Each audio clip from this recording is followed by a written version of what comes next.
The room went quiet, not from awe but from disbelief. A third grader stood tall, proud, and said 6 simple words, "My dad works at NASA." Then came the teacher's laugh, sharp, dismissive, cutting through the air like a slap. The class giggled, the boy sank. But just when his truth was being erased, the door creaked open, and in stepped a man whose very presence shattered every assumption.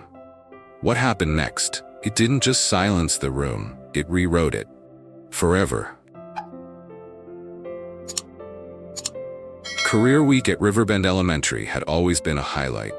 For 1 week each year, parents marched into Mrs. Linwood's 4th grade classroom with props in hand, toolboxes, cameras, even a police canine one year, while wide-eyed kids sat crisscross on a colorful rug. It broke the rhythm of spelling tests and long division, and every student, no matter how shy, buzzed with anticipation. 9-year-old Darius Montgomery was no exception. That morning, he was nearly vibrating in his seat. Small for his age, with bright brown eyes and a constant drumbeat of questions in his mind, Darius had practiced what he'd say about his dad a dozen times in front of his bathroom mirror. He even brought a folded paper in his backpack, a sketch he made of a rocket, with the earth tucked gently in a pair of gloved hands. When it was his turn, he sat up straight. "My dad," he said proudly, "works at JPL. He's an aerospace systems engineer." There was a pause. Not the kind that comes before applause, the kind that simmers with disbelief. Somewhere near the back, a boy named Trevor let out a short laugh through his nose. "Oh, really?" someone whispered.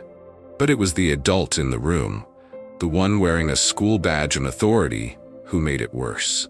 Mrs. Linwood, mid-40s, reading glasses pushed up into her blonde curls, chuckled lightly. It wasn't cruel. It wasn't loud. But it was real. It was the kind of laugh that made you feel like a punchline in your own story. "Aerospace systems engineer, huh?" she repeated, her tone laced with amusement. "That's quite the imagination, Darius. Maybe next time we try something a little more down to earth." Some kids giggled. Trevor didn't even try to hide his grin. Darius blinked. The words didn't hurt at first. They didn't even make sense. But the way the laughter floated around him like static, the way his name was now echoing in whispers, that's what landed. That's what made his heart shrink in his chest. He didn't speak again that morning. While Ava's mom, a paramedic, passed out Band-Aids and Malik's dad showed off his construction helmet, Darius stared at the paper in his lap. The sketch he had drawn with so much pride now looked ridiculous in his eyes. He folded it once, then again, then slid it under his thigh like it never existed. At recess, he didn't join the kickball game. He sat on the edge of the blacktop, chewing the inside of his cheek and watching the clouds drift over the Arizona sun. 1 minute, you're ready to tell the world how amazing your dad is, and the next, you're wondering if anyone would believe you at all. What stung the most wasn't that a classmate laughed. It was that a grown-up, someone meant to guide him, had dismissed him without a second thought. Not out of cruelty, maybe, but out of reflex. That kind of doubt left a mark deeper than teasing ever could. And what Mrs. Linwood didn't know, what she hadn't even tried to learn, was that Darius hadn't been guessing. He hadn't made it up because it sounded cool. Every word he said was true. His father, Marcus Montgomery, wore a JPL badge. He'd spent the past year helping develop communication systems for a Europa probe.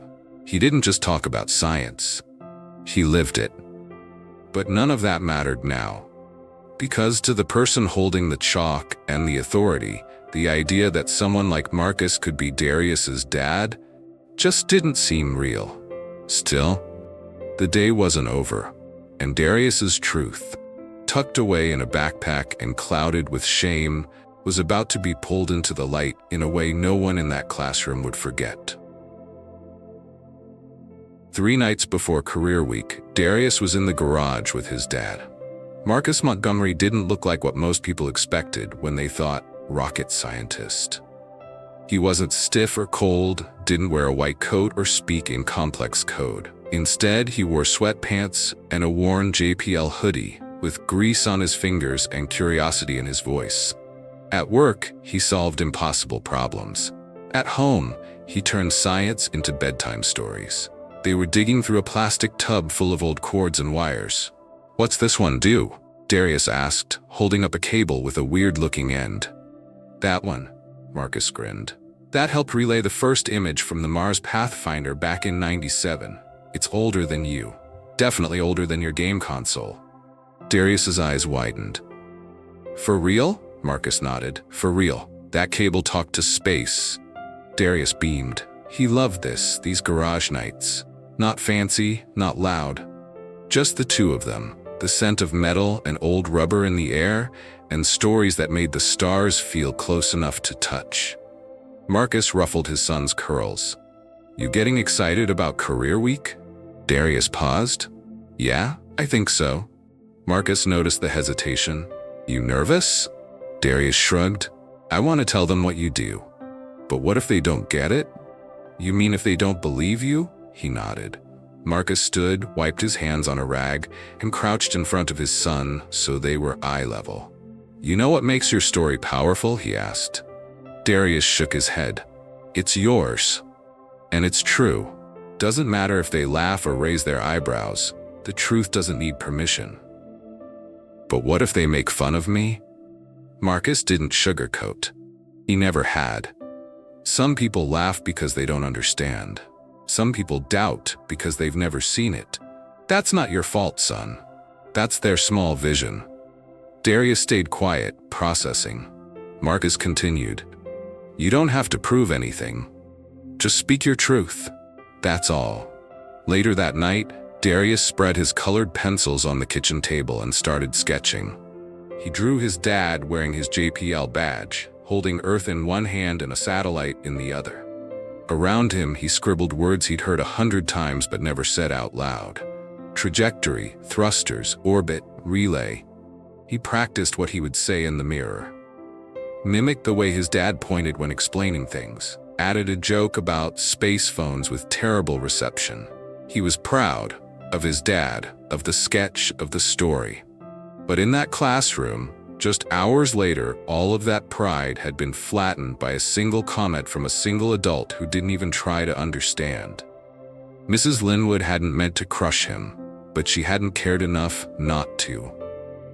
Now Darius sat at lunch alone, peeling the crust off his sandwich.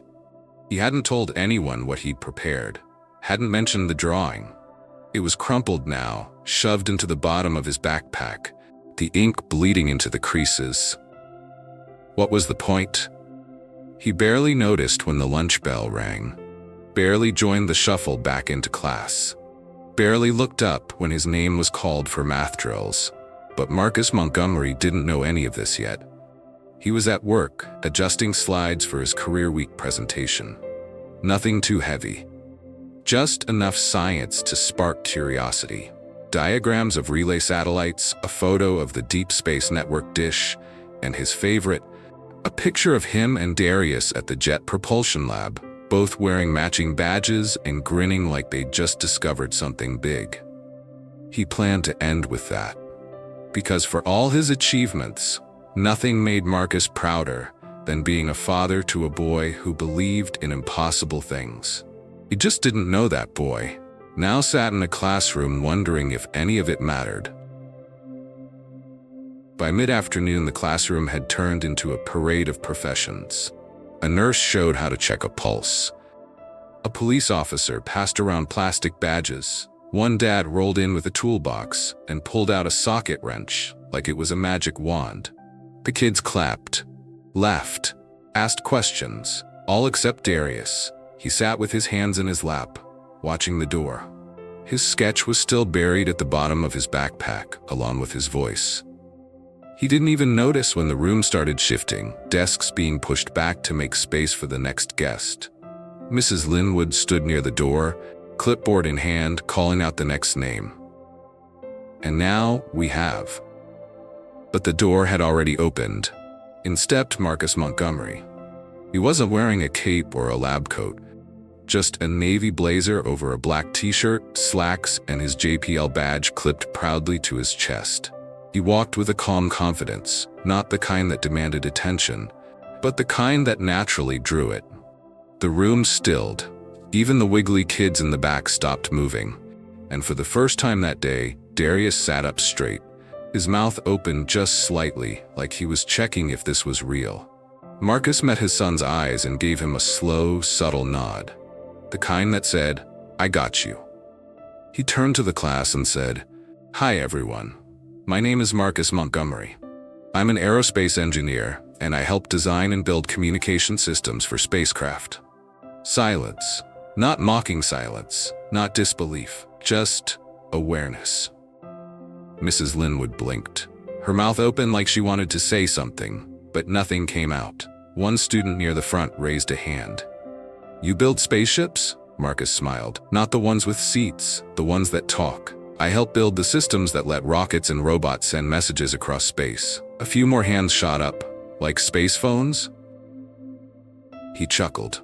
"Exactly, but with really bad reception." The kids laughed. Even Darius cracked a grin. Marcus clicked the remote he'd brought, and a series of slides popped up on the screen behind him. The Mars relay satellite, the control panels at JPL, a rocket on the launch pad. His voice never changed, steady, clear, humble. He wasn't there to impress. He was there to explain, to share. The final slide came up. It was the photo from the Jet Propulsion Lab. Marcus and Darius standing side by side, both wearing their badges, both smiling like they were in on the biggest secret in the universe. Gasps and whispers rippled across the room. "That's you," someone said, pointing at Darius. He nodded. Just once. Not with arrogance, not even with vindication. Just quiet, steady pride. The kind that says, "Yeah, it's true." Mrs. Linwood stayed quiet. She didn't apologize. Didn't address what she'd said earlier. But her eyes dropped once or twice, and the clipboard in her hand suddenly looked heavier than before. Then Marcus said, casually, "I heard someone earlier mention that working at NASA might be unrealistic." He looked around the room, not harsh, not angry, just present. "Well, I guess that depends on your definition of realistic." Then he turned to his son.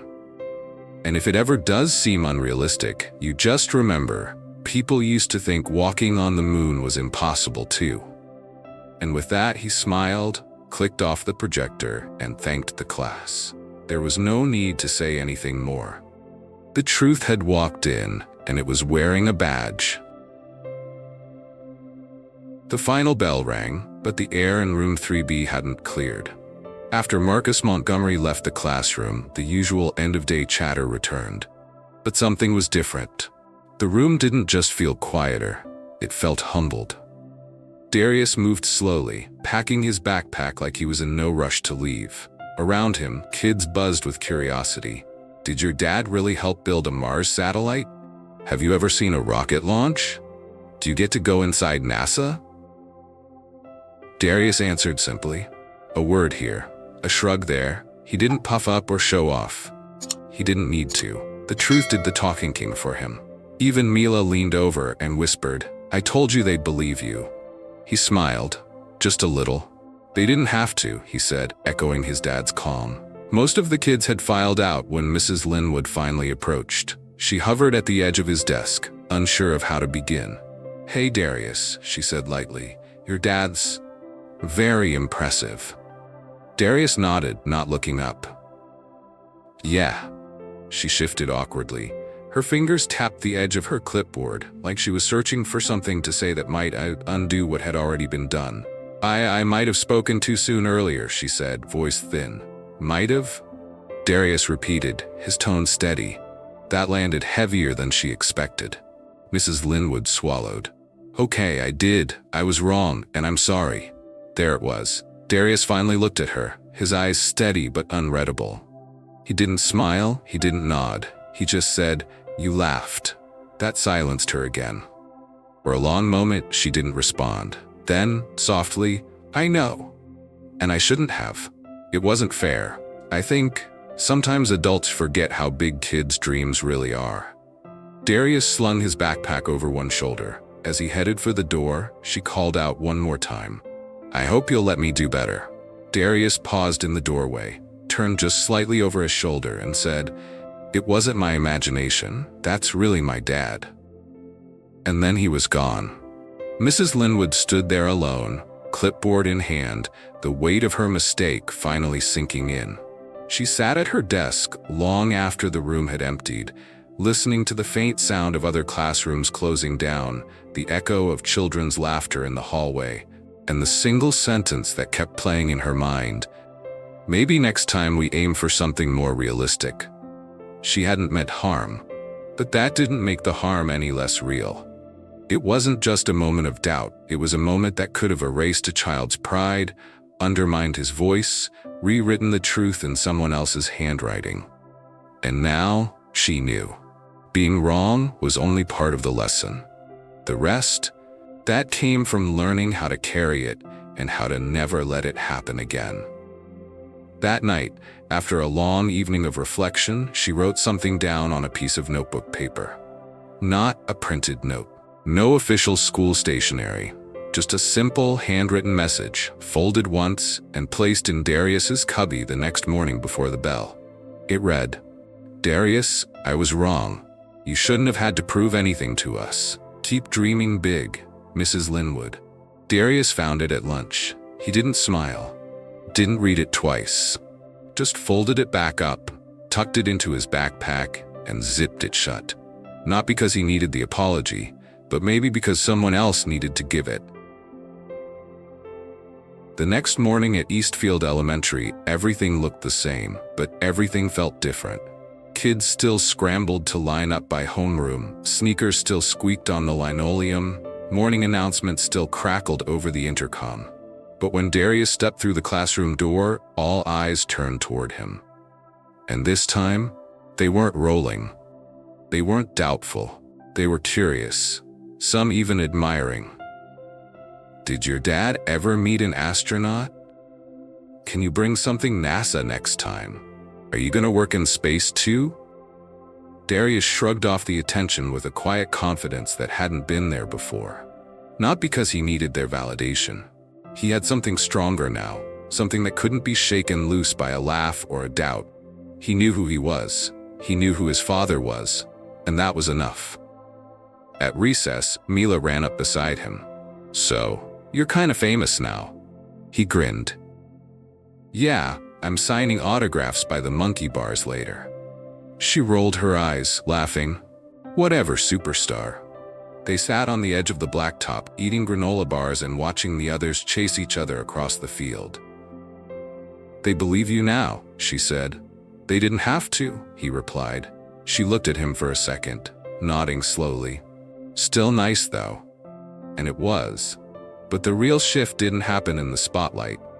It happened in the quiet corners, the ones where teachers reflected and kids rebuilt the belief someone else tried to take.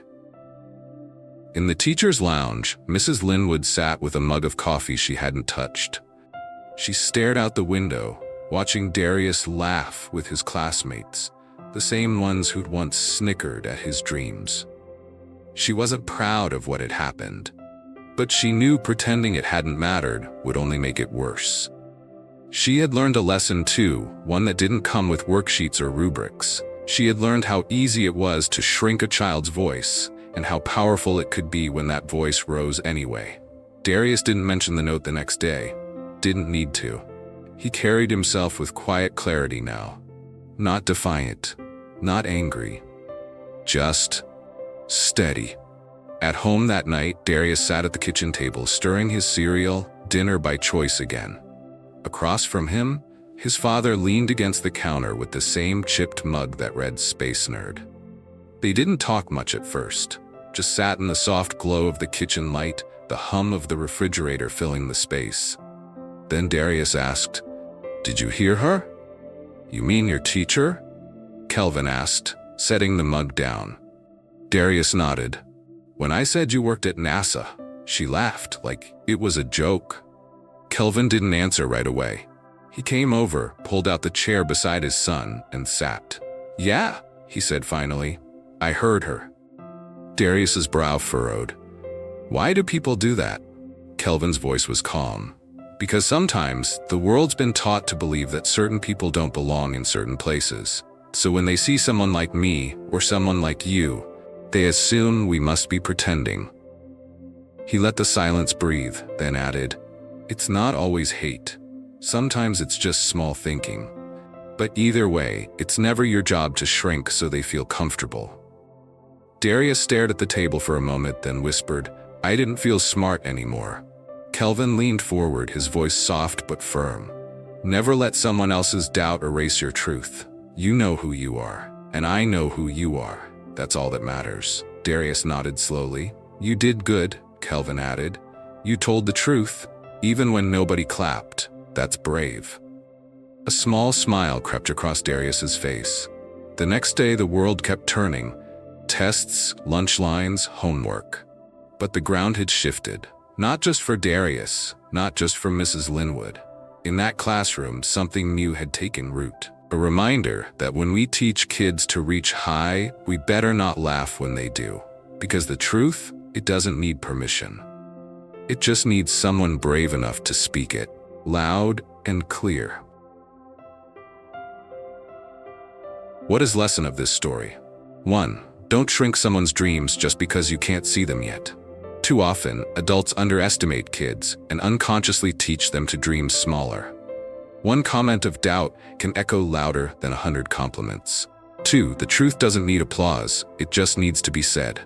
Darius didn't exaggerate or lie. He told the truth, even when it was dismissed. That quiet courage is what we all need when we feel unseen. 3. Representation matters. Seeing his dad in that classroom wasn't just validation. It was a statement that people who look like Darius do belong in places like NASA. Sometimes, the most powerful thing we can do is simply believe. One teacher's doubt nearly crushed a kid's pride. One father's quiet presence rebuilt it. Believe in someone before they've proven themselves. You might be the reason they make it. What do you think about this story? Let's comment below to discuss and Beth. And don't forget to subscribe our channel to listen to more interesting stories.